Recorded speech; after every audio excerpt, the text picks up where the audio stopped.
قرآن مجید فرقان حمید نے نا جو نبی اور امتی کا تعلق بیان کیا ہے وہ یہ ہے کہ النبی اولیٰ بالمؤمنین من انفسہم، فرمایا یہ نبی تو مومنوں کی جانوں سے بھی زیادہ ان کے مالک ہیں، اور یہ تو ان کی جانوں سے بھی زیادہ ان کے قریب ہیں۔ یہ رشتہ ہے نبی پاک، یہ جو حضور سے ہم پیار کرتے ہیں نا، اور یہ جو نبی پاک سے ہمیں محبت کرنی چاہیے، یہ صرف شرعی ضرورت نہیں، شرعی ضرورت تو ہے ہی نا، کہ حضور نے فرمایا تم اتنی دیر تک مومن نہیں بنو گے جتنی دیر تک ہر چیز سے بڑھ کر مجھ سے پیار نہ کرو، یہ شرعی ضرورت تو ہے ہی، لیکن نبی پاک سے محبت کرنا یہ ہماری عقلی ضرورت بھی ہے، یہ ہمارے شعور کی ضرورت بھی ہے۔ اگر آپ فہم کی دنیا میں جائیں گے، عقل و دانش کی دنیا میں جائیں گے، تو پھر بھی آپ کی عقل کہے گی کہ محبت مدینے والے رسول سے ہی کرنی چاہیے۔ اور یارو ماں باپ سے پیار کرتے ہیں، انہوں نے احسان بڑے کیے، اولاد سے پیار کرتے ہیں، پیاری بڑی لگتی ہے، بہن بھائیوں سے پیار کرتے ہیں، رشتہ قریبی ہے، یہ ساری محبتیں ہم کرتے ہیں کیوں؟ کہ ان میں اخلاص ہے، ان میں خلوص ہے، یہ غیر نہیں، یہ ہمارے اپنے ہیں۔ لیکن یاد رکھنا ان سب سے بڑھ کر مدینے والے رسول ہمارے اپنے، کیوں؟ اس لیے کہ بہن بھائی کبھی کبھی اخلاص چھوڑ بھی جاتے ہیں، کبھی کبھی مفاد پرست ہو جاتے ہیں، کبھی کبھی ایسا ہوتا ہے کہ ماں باپ بھی ایسا رویہ اختیار کرتے ہیں کہ جس سے لگتا ہے کہ انہیں بھی تھوڑی جیب سے دلچسپی ہو گئی، اللہ ماشاءاللہ سارے نہیں۔ اور بیوی بچوں کے بارے میں تو قرآن فرما چکا ہے، قرآن نے کہہ دیا بیوی بچوں کے بارے میں کہ یہ تو بعض اوقات تمہارے دشمن ہو جاتے ہیں، یہ تو کئی دفعہ تم سے وہ کام کراتے ہیں جو تمہیں رب رسول سے دور لے جائیں، قرآن مجید نے فرما دیا۔ او میرے بھائی، جتنے اپنے کہلانے والے ہیں یہ کبھی نہ کبھی کچھ ایسا کر دیتے ہیں کہ جو اپنوں والا نہیں ہوتا۔ ایک ذات ہے مدینے والے محبوب کی، ایک ذات ہے تیرے اور میرے رسول کی کہ جنہوں نے کرم ہی فرمایا ہے، جنہوں نے فضل ہی فرمایا ہے، جنہوں نے رحمت ہی فرمائی۔ اور نبی پاک صلی اللہ تعالیٰ علیہ وسلم فرمانے لگے میرے غلاموں سنو، میری اور تمہاری مثال تو گویا اس طرح ہے کہ جس طرح کسی آدمی نے آگ جلائی تھی تو پتنگے اس میں گرنے لگے تھے اور وہ ان کو بچاتا تھا، پیچھے ہٹ جاؤ پیچھے ہٹ جاؤ، یہ آگ ہے۔ فرمایا تم بھی جہنم کی آگ کی طرف گرتے ہو اور میں تمہیں سینہ بند سے پکڑ پکڑ کے کھینچتا ہوں، اور ادھر نہ جانا جل جاؤ گے، ادھر نہ جانا تکلیف میں آ جاؤ گے، میں تمہیں کھینچتا ہوں۔ تو ہر رشتہ کسی نہ کسی موقع پر بغاوت کر سکتا ہے، دور ہو سکتا ہے، وہ مدینے والے محبوب کی ذات ہے۔ زندگی سنوارنے کا سلیقہ بھی دیا، سارے قبر میں چھوڑ کے آ گئے، اور جب آنکھ کھلی تو جلوہ والضحیٰ نگاہوں کے سامنے موجود تھا۔ یہ صرف ذات مصطفیٰ ہے، صرف ذات مصطفیٰ ہے، فقط یہ حضور کی ذات والا صفات ہے کہ میرے بھائی میزان عمل پہ گئے تو مدینے والے وہاں بھی موجود، پل صراط پہ گئے تو حضور وہاں بھی موجود، اگر حوض کوثر پہ گئے پیاسے ہو کے تو حضور وہاں بھی موجود۔ گویا جہاں جہاں ضرورت پڑی، جہاں جہاں مجبوری ہوئی، کئی اپنے کہلانے والے مجبوریوں میں ہٹ گئے،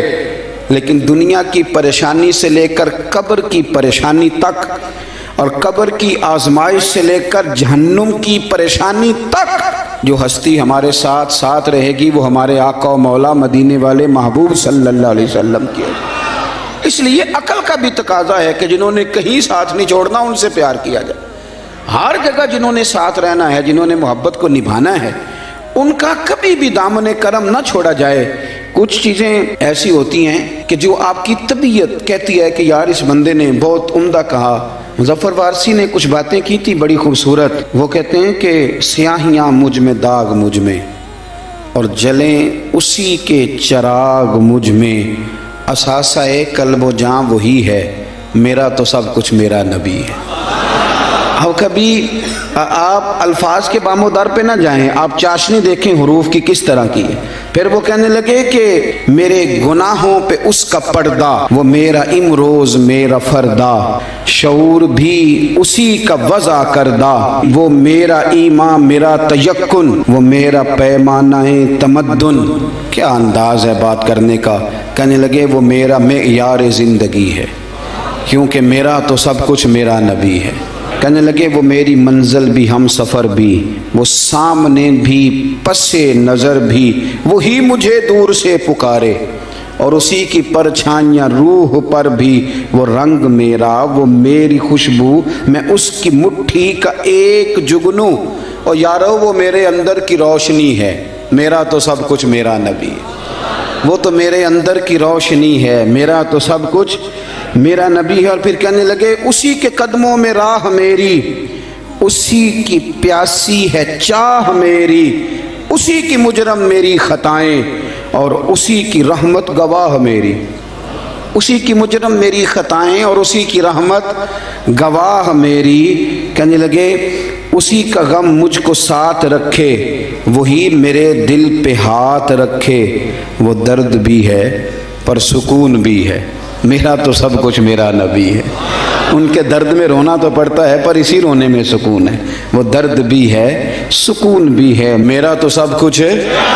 میرا نبی ہے۔ اور پھر کہنے لگے ازل کے چہرے پہ نور اس کا، ظہور عالم ظہور اس کا، اسی کی آواز گفتہ حق، خود اسی کی تنہائی طور اس کا، بہت سے عالی مقام آئے، بہت سے عالی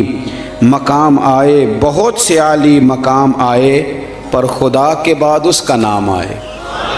بہت سے عالی مقام آئے پر خدا کے بعد اس کا نام آئے، وہ اولی ہے وہ آخری ہے، میرا تو سب کچھ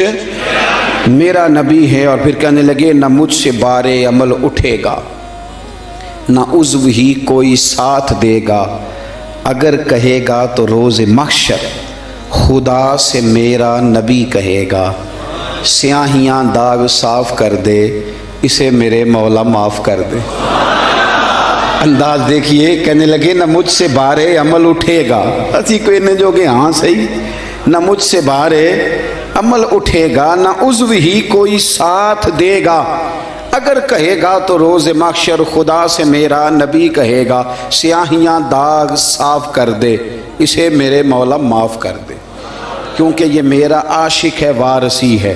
تھوڑا سا مظفر وارسی سے معذرت کے ساتھ، یہ میرا عاشق ہے قادری ہے، میرا تو سب